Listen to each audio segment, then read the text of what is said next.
Good morning everyone, my name is Michelle, I hope you're doing well and welcome to episode 11 of Crime Stories Sunday. I was hoping to get this episode filmed before the rain started, but just as I turned on the camera, guess what? The rain started. But we'll endeavour to carry on. Today we're talking about Josef Fritzl. Horrible case, very disturbing, which it came to light in 2008 when a woman called Elisabeth Fritzl told police in the town of Amstetten in Austria, which is a country in Europe, that she'd been held captive for 24 years by her father, Josef Fritzl. The abuse by Elisabeth's father had resulted in the birth of 7 children. 3 of them remained in captivity with her in the basement. They'd been in that basement for their entire lives. Police didn't believe this incredible story, but they quickly came round to the fact that this was actually true. And this case sparked disgust throughout the world when it came to light. And the Fritzl case is well known, so I'm guessing that many of you watching this will have heard of this case. But what we're going to do today is do a deep dive into the life and crimes of Josef Fritzl. Josef Fritzl was born on the 9th of April 1935 in Amstetten, Austria. Amstetten is situated between the town of Linz and Vienna, the large city of Vienna. But Amstetten itself is a small, quaint, quiet town on the banks of the river Danube. Josef's father was also called Josef Fritzl Sr., and his mother was called Maria.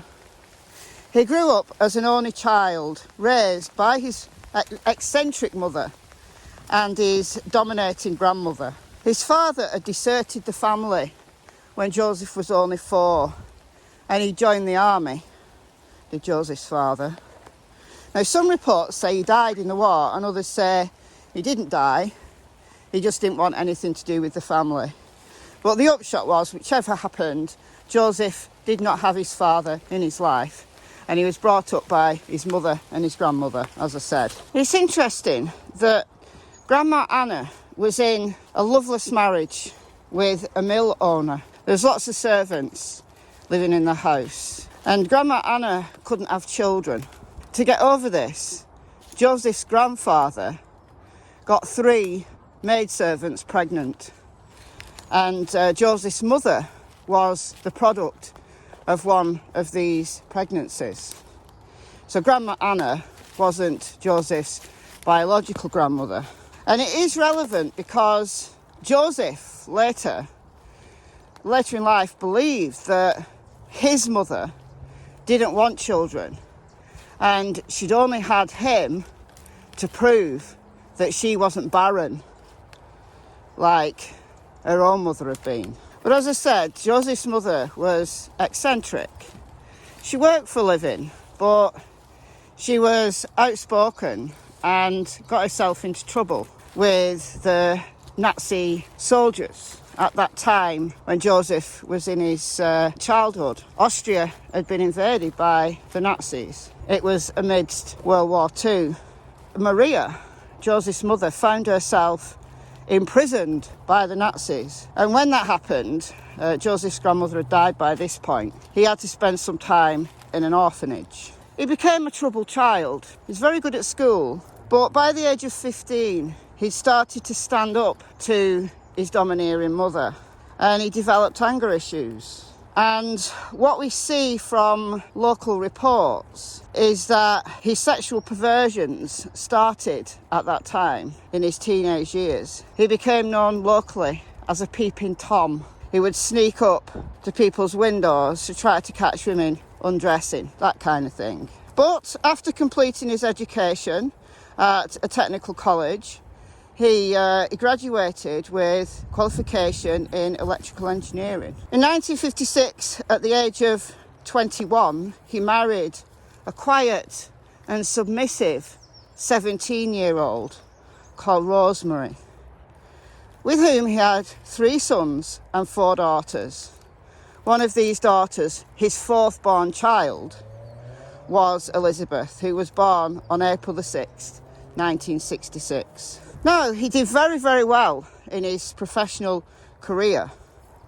So for a couple of years between 1969 and 1971, he was working for a construction material firm in Amstetten. Later, he became a technical equipment salesman, making a lot of money. He was able to buy properties.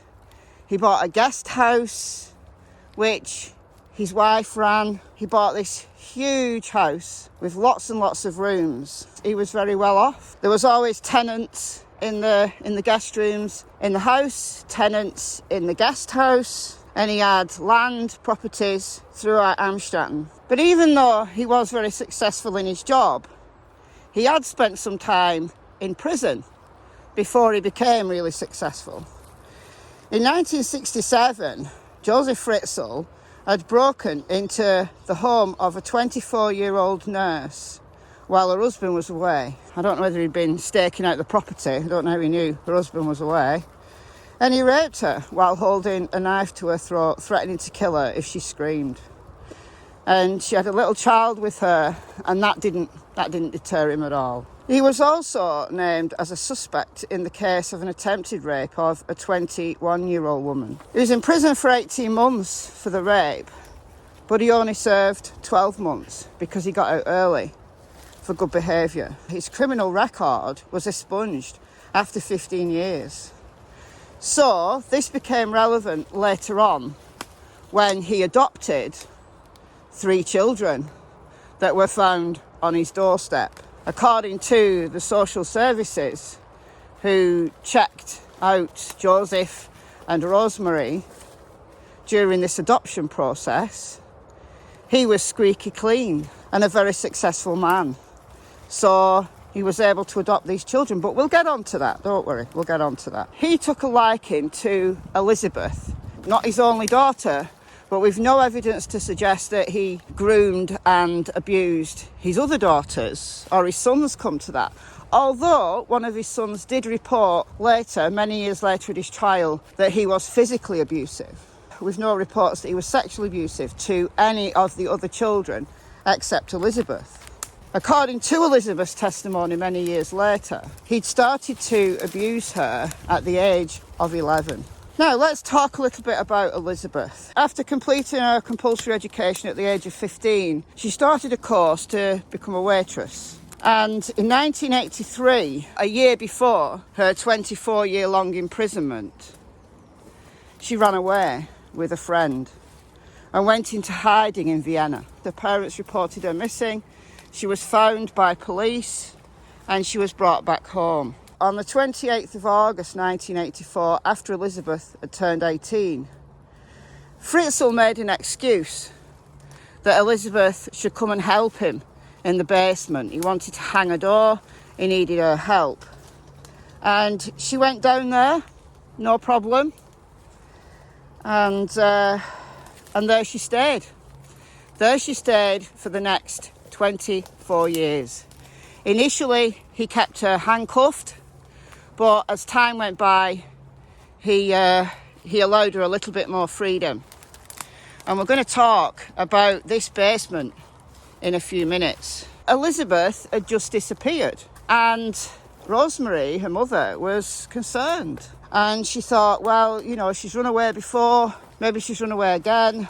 And she was declared a missing person by the local police. Almost a month later, a letter arrived at the Fritzl home, written from Elisabeth. Actually, Joseph had forced her to write this letter. And the letter stated that she was tired of living with her family and was staying with a friend, and she warned her parents not to look for her or else she'd leave the country. Fritzl made up a story that he thought she joined a cult. So because the police had this letter from Elisabeth, and as Elisabeth was 18, able to make her own decisions in life, the missing persons report was closed. So they stopped looking for her. let's talk about this house. So, as I said, it was a huge house. It was dated back to 1890. Joseph had applied for a building permit for an extension with a basement. So, in 1983, a year before Elisabeth's confinement, building inspectors visited the site and verified that the new extension had been built according to the dimensions specified on the permit. But what they didn't know was that Fritzl had built a secret, huge area that was hidden away. The entrance to it was hidden behind a shelf in Fritzl's workshop. So he said the basement was his working area where he drew up plans and reports and things like that for his job. And it was his workshop. So the building inspectors and Rosemary did not think anything strange. It was good. This extension was done. All fine. So the concealed cellar had a 16-foot corridor, a storage area, and 3 small open cells connected by narrow passageways, a basic cooking area, bathroom facilities, 2 bedrooms which had beds in.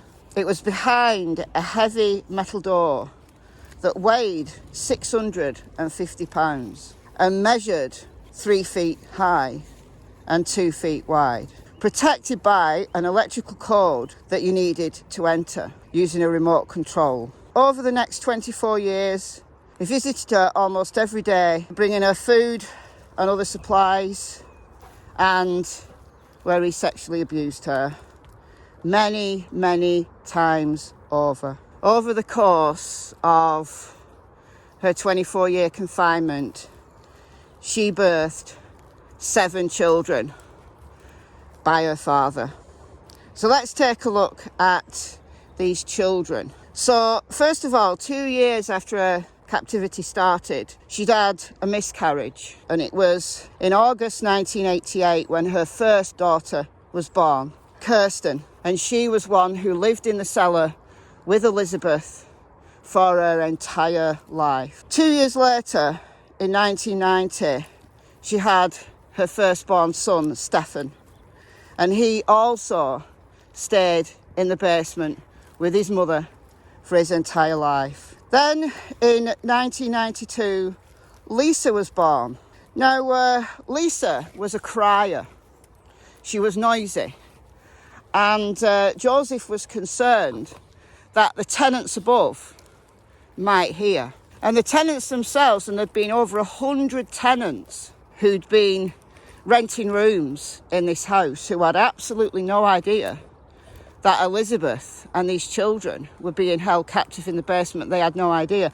Although one said that he thought it was strange, and sometimes he did hear noises, and his dog used to scratch at the floor sometimes, as if the dog was trying to say something, was trying to tell something, that there was people down there. But there was areas in the house, and there was a part of the garden, which part of the basement was under, where the tenants weren't allowed. So he managed to keep it all secret.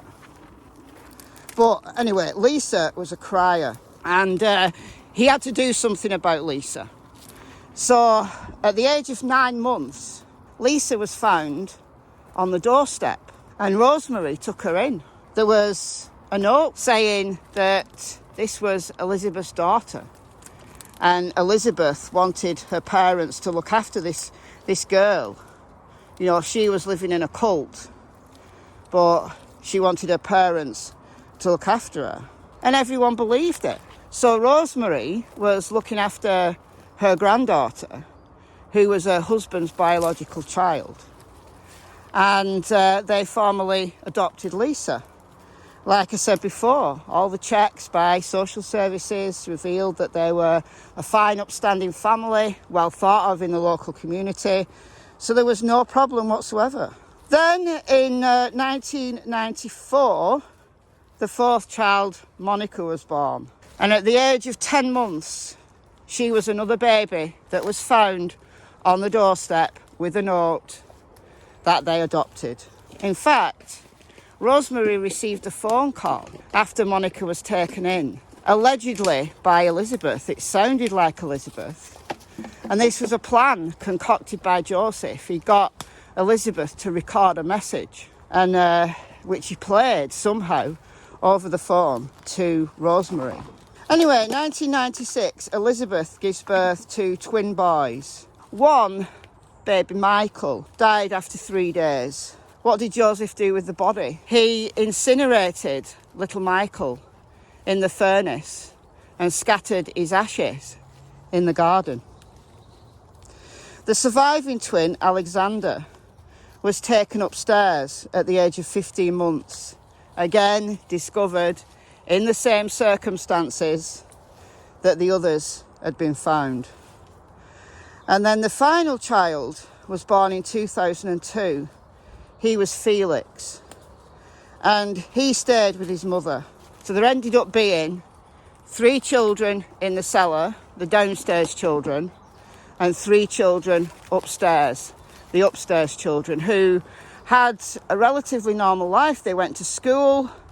They thought, Rosemary and Josef were their parents, and all was well. But what Josef used to do was take photographs of the upstairs children to terrorise the downstairs children with, to make them jealous, to just make them feel horrible, because they'd never seen the outside world. They'd never felt rain on their skin or wind or walked on grass.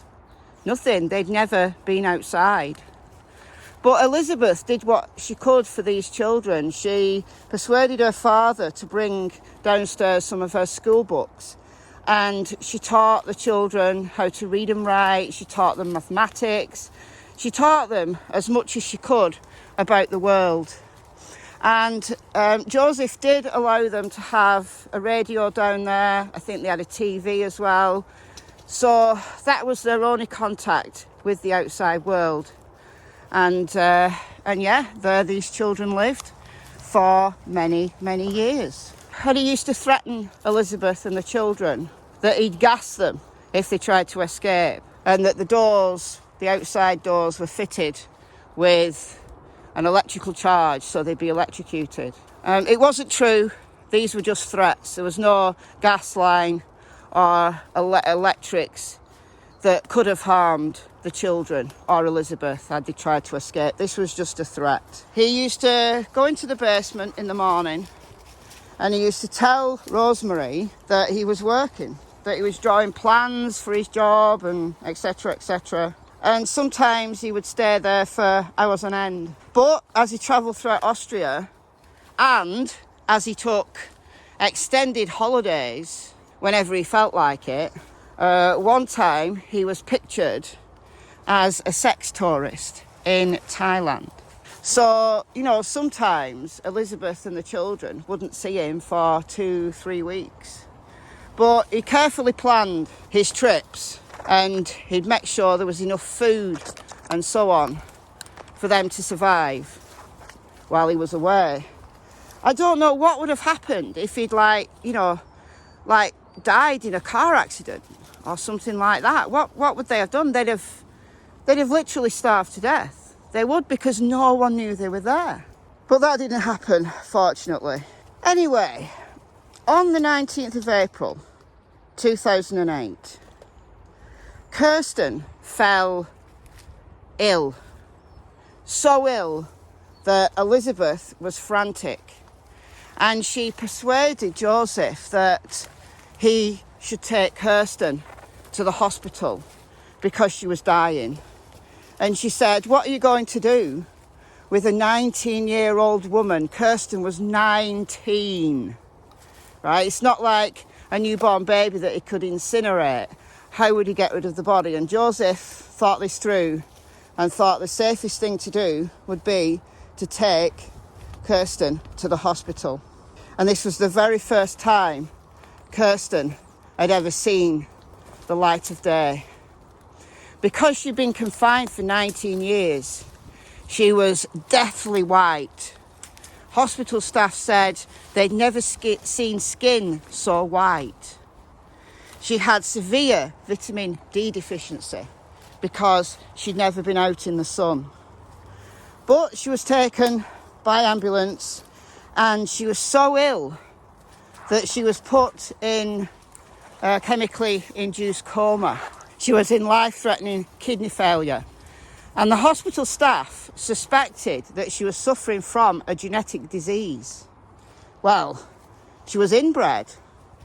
And we know that, children of incest do tend to have a higher chance of genetic diseases. So they didn't believe Josef's story, told them just some, pile of BS. They didn't believe him because there was no record of her. There was no record of her being born. There was no record of her ever having any medical treatment or anything. They just found this whole thing puzzling and they called the police. The police were suspicious, as were the hospital staff. So they said that they were going to put a call out. They were going to try and find her mother, Kirsten's mother, to try to find out why this person, Kirsten, was a non-person. She was nowhere. She was unrecorded. And initially, they were suspicious of Josef, but they were also suspicious of this mother, that, they kind of thought, well, has her mother been holding her hostage and has Josef rescued her? There was various scenarios that could have occurred. So Josef said her mother was Elisabeth, who'd run away years before, in 1984. And that she'd been living in a cult and that she'd been dropping off 3 children and that he didn't know there was another child, and then this Kirsten just appeared. All absolute nonsense. But they reopened this missing persons case and they started to search for Elisabeth. So meanwhile, Elisabeth was down there in the basement, frantically worried about Kirsten. And she pleaded with Josef to be taken to the hospital. And, a search was already underway for Elisabeth. So Josef made the mistake of relenting to this. And on the 26th of April, he released her from the cellar, along with her sons, Stefan and Felix. And he brought them upstairs. And he told Rosemary a story that more children had emerged from Elisabeth. What? So Elisabeth turned up at the hospital with Josef, and the police detained them because they suspected that they'd held this girl, Kirsten, hostage. There must be something very, very unusual because she's not recorded as a person. No birth certificate, nothing. Elisabeth initially was very reluctant to talk to the police. They knew something was wrong. They knew she appeared scared of Josef. And they said, look, if you talk, you never need to see your father again. So she did. So over the course of the next 2 hours, she told her story. Just everything came piling out of her 24 years of sexual abuse in captivity. The fact that she'd given birth to 7 children down in the basement. The fact that 3 of those children had been taken upstairs while she was living with the 3 downstairs, and that he'd incinerated the newborn baby that died. She said everything. She said he forced her to watch pornography. He made her reenact these pornographic scenes in front of her children to humiliate her. She told everything.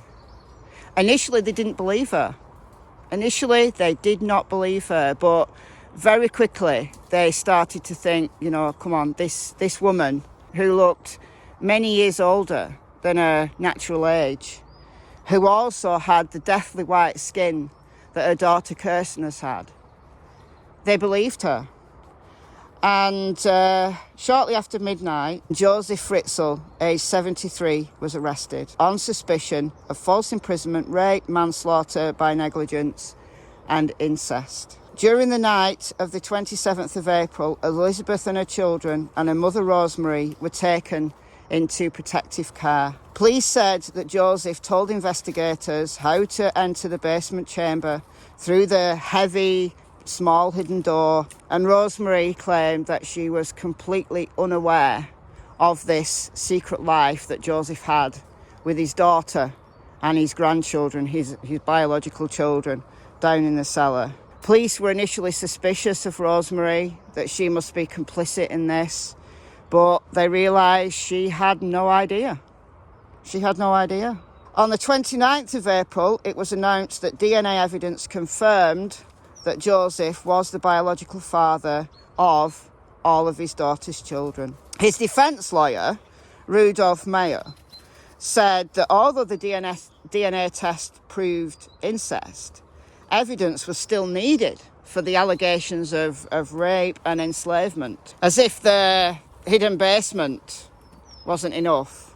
But you know what defence lawyers are like, they'll try everything. Anyway, after his arrest, Josef claimed that his behaviour towards his daughter did not constitute rape, but it was all consensual. Yes, it was incestuous, but it was all consensual. Meyer forwarded extracts from the minutes of his talks with his client. According to these statements, Fritzl had said he always knew during the whole 24 years that what he was doing was not right, and he must have been crazy, so he claimed insanity to do such a thing. Yet it became such a normal occurrence that this second life, this secret life, was just normalised. It was just normalised for everyone concerned, including Elisabeth and the children, said Josef. Now, how did he get away with this for so long? How did Rosemary not know? Well, regarding his treatment of the family and the relationship he had with his wife, Josef stated, "I am not the beast the media is making me out to be." And he said that of his treatment of Elisabeth and the children, that contrary to what Elisabeth said about the abuse she suffered, he was nice. He brought her flowers. He pandered to her whims. He brought her magazines. He brought, they had a television and a radio, and they could watch films. And Elisabeth was making some of this stuff up. All he said was that this was an incestuous relationship that was consensual, that they'd both chosen to keep quiet. But back in 1984, he felt he had to do something because she was unruly, she was going off the rails, and he had to keep her safe because he thought she was going to run away again. And he said he had to create a place where he could keep Elisabeth away from the outside world. He then started to blame his mother. Remember his mother, Maria, and his grandmother. And he said that she was horrendous, and that was the reason why he was now insane. That he said that she used to beat him. It left him feeling totally humiliated and weak. She used to work hard, and she was absent for long periods of time. She was cold. She never kissed him or hugged him. And as I said at the beginning, he spent time in an orphanage while his mother was in prison. So he claimed that it was all his mother's fault. He claimed that she called him Satan, a criminal, and no good. By self-fulfilling prophecy, that's exactly what he became. He became a monster. He became the living embodiment of Satan.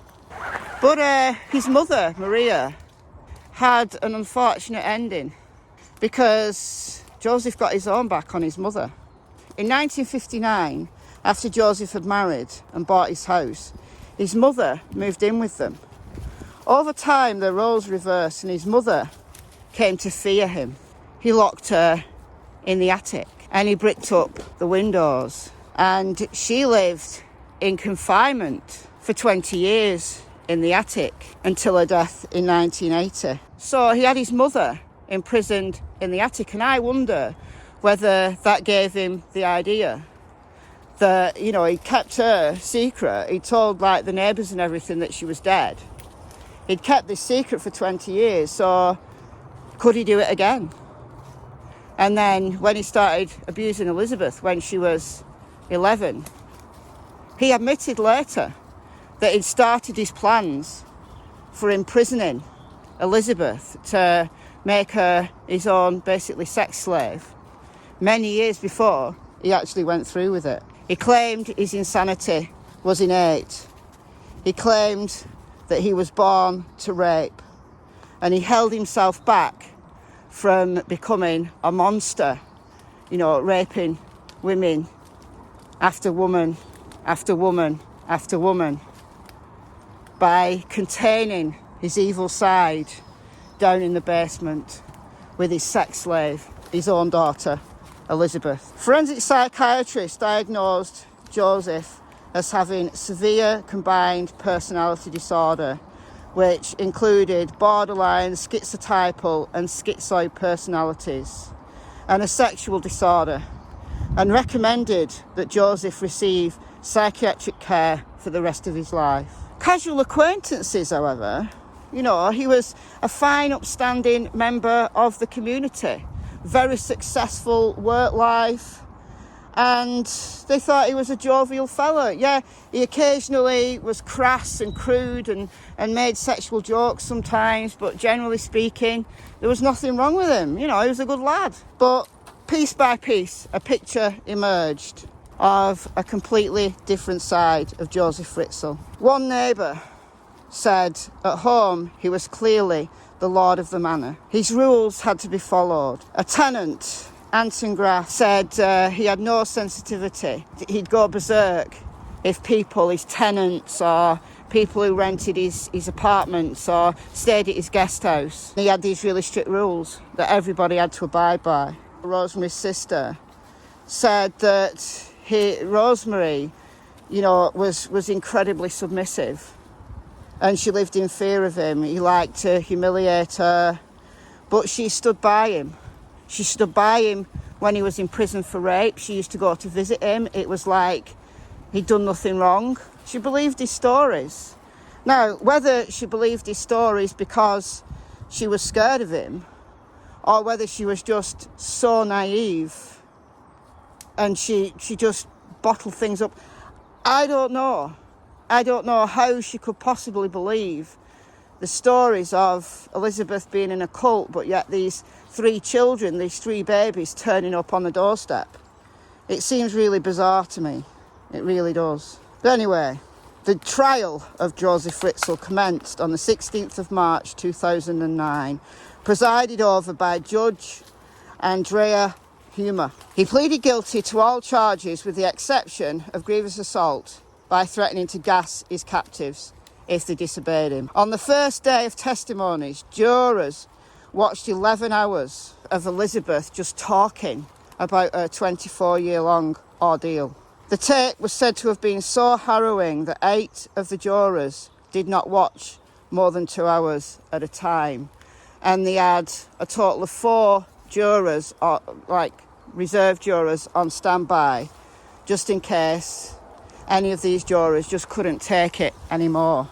It was so horrific. Besides the video testimony, Elisabeth's older brother Harold testified and said that he'd been physically abused by Josef as a child. Rosemary and Elisabeth's own children refused to testify.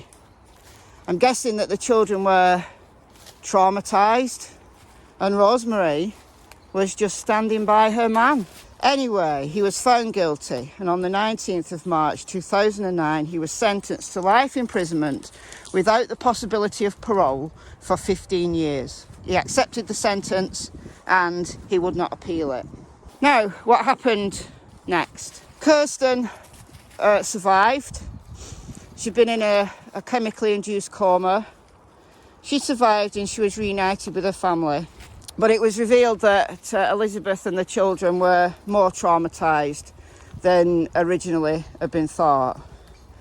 And during captivity, Kirsten used to tear out clumps of her hair, and she used to shred her dresses and and just harm herself.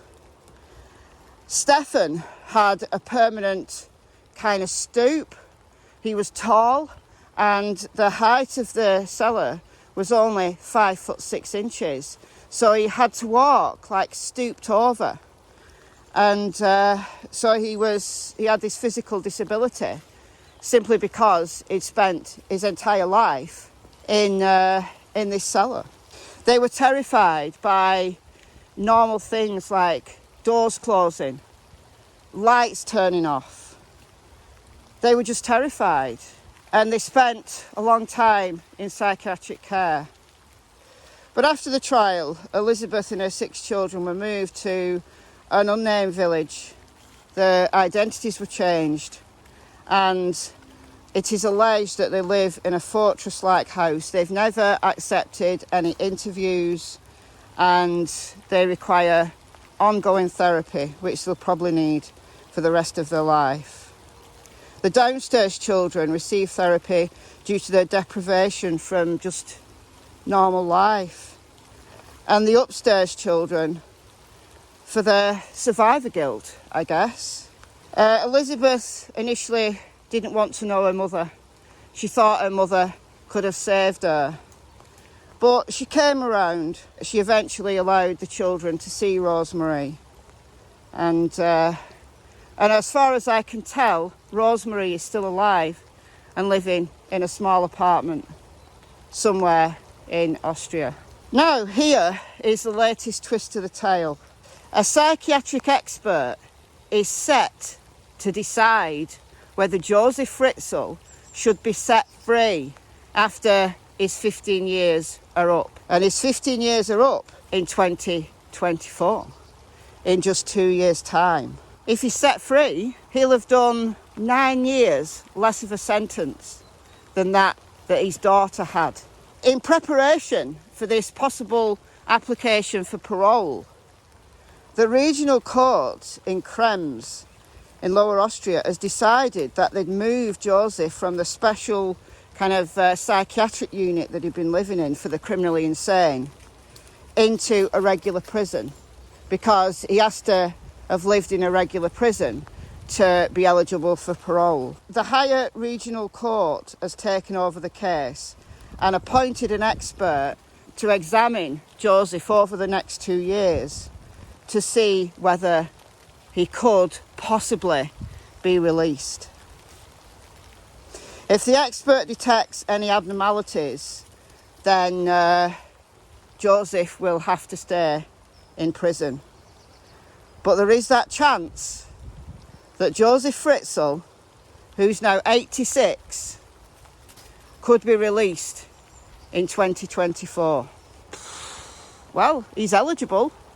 If he's deemed sane, if he's deemed remorseful, if he's deemed to have learned his lesson, he could be released. He'll be 88 years old, but still, he'll have only served 15 years, while Elisabeth served 24. So there you go. Now, this was a long one because there was a lot to go through, but I hope you enjoyed this absolutely disturbing case. It's a complete one-off. Like, at every turn, it's almost like it's unbelievable. You know, can you imagine the police officers who were there listening to Elisabeth pour out for 2 hours everything that had happened? How unbelievable, how traumatising that would be. And allegedly, you know, the officers who were involved in the case were traumatised. They had to receive therapy themselves. The cellar itself was concreted up.